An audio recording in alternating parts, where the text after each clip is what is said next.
Joblessness in the UK has risen to its highest level in nearly 5 years, according to the Office for National Statistics, triggering panic in the government among ministers who have vowed to ensure gainful employment for everybody who needs it.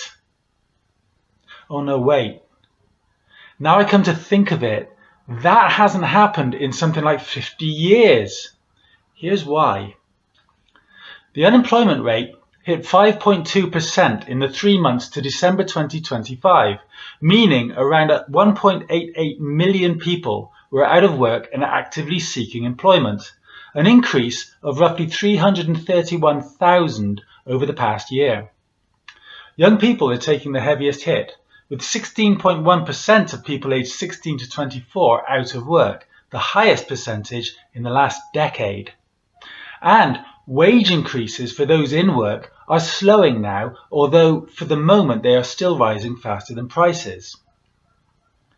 The Labour government has admitted it needs to do more to get people into work, but critics have said it has actively obstructed employment with minimum wage rises and increases in employer national insurance contributions. None of those critics seem to have noticed that wages across the board were not likely to have risen by the extent they have if that government demanded minimum wage rise had not happened. They seem to consider wages to be a hazard of employing people rather than what is owed for time and effort spent. Well, I'm old enough to remember the 1970s, when under a Labour government, unemployment pushing upward towards 1 million people was considered shocking, and our politicians kept people in work. While the current Labour government and opposition parties in Parliament may argue, it seems none of them know what those 70s politicians did about how to run the system. And many of the levers available in those days have been dismantled anyway. In the 1970s, the UK economy was much more industrial and less service-oriented. Manufacturing employed a large share of the workforce, and unions were strong, giving the government leverage to manage both wages and employment.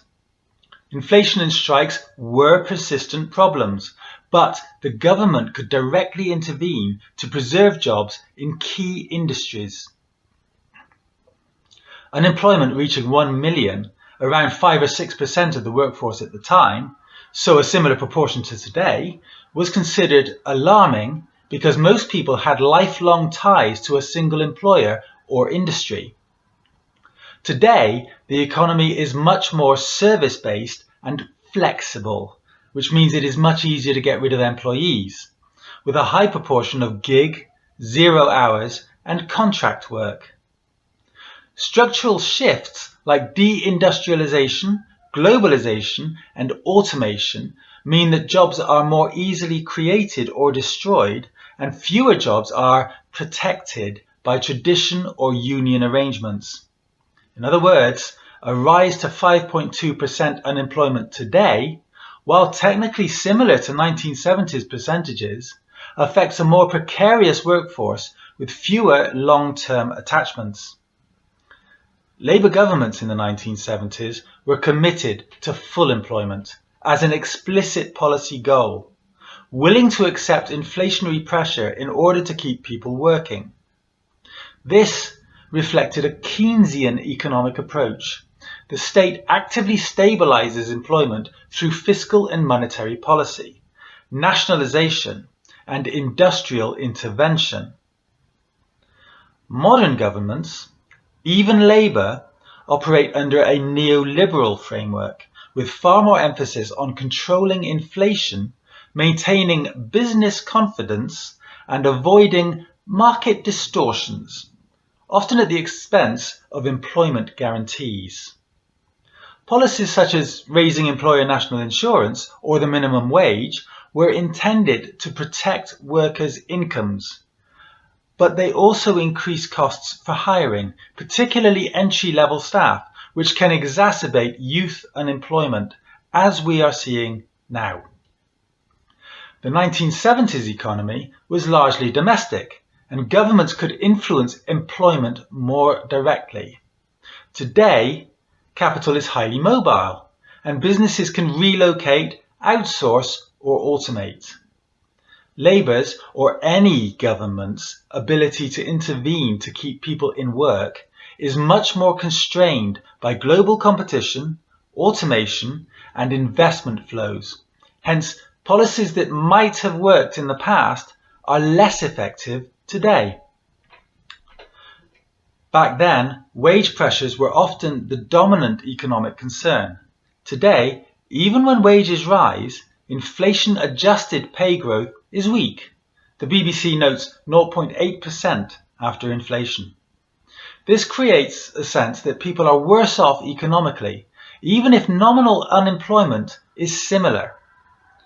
It also forces governments to tread carefully.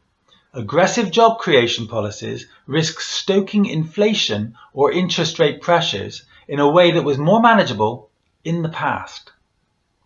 And there's another big difference, not over economics, but over what governments believe it is legitimate to attempt.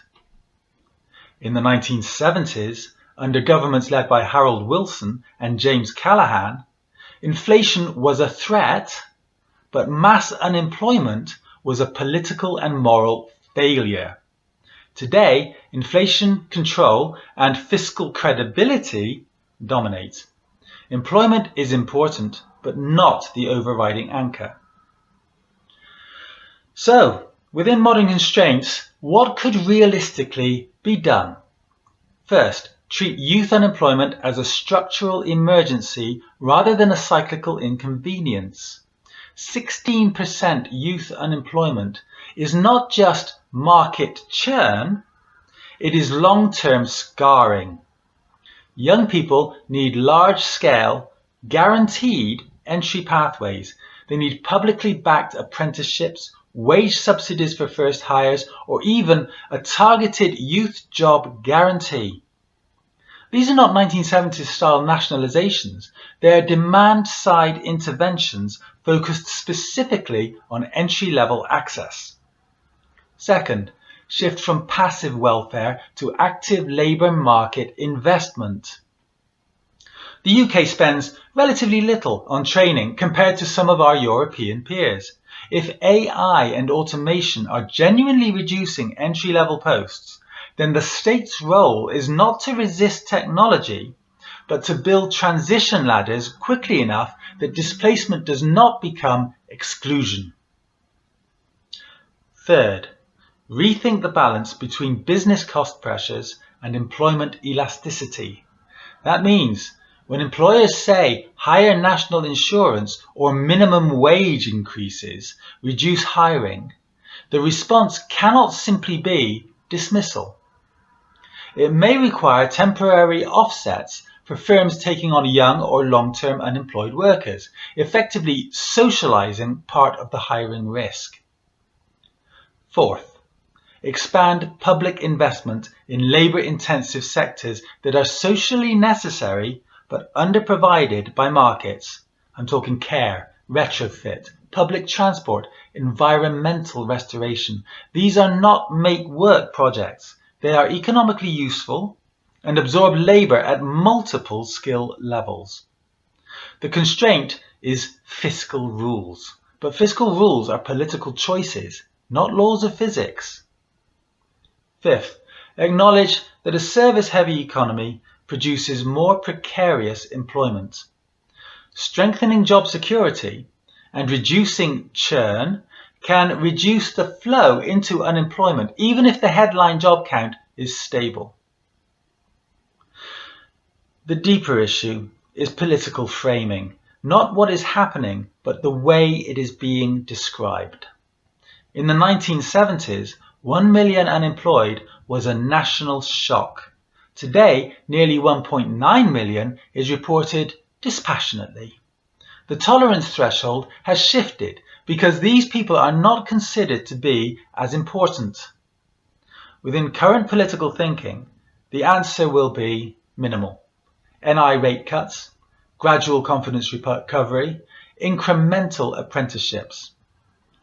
If the government had the political will, the answer would be bolder.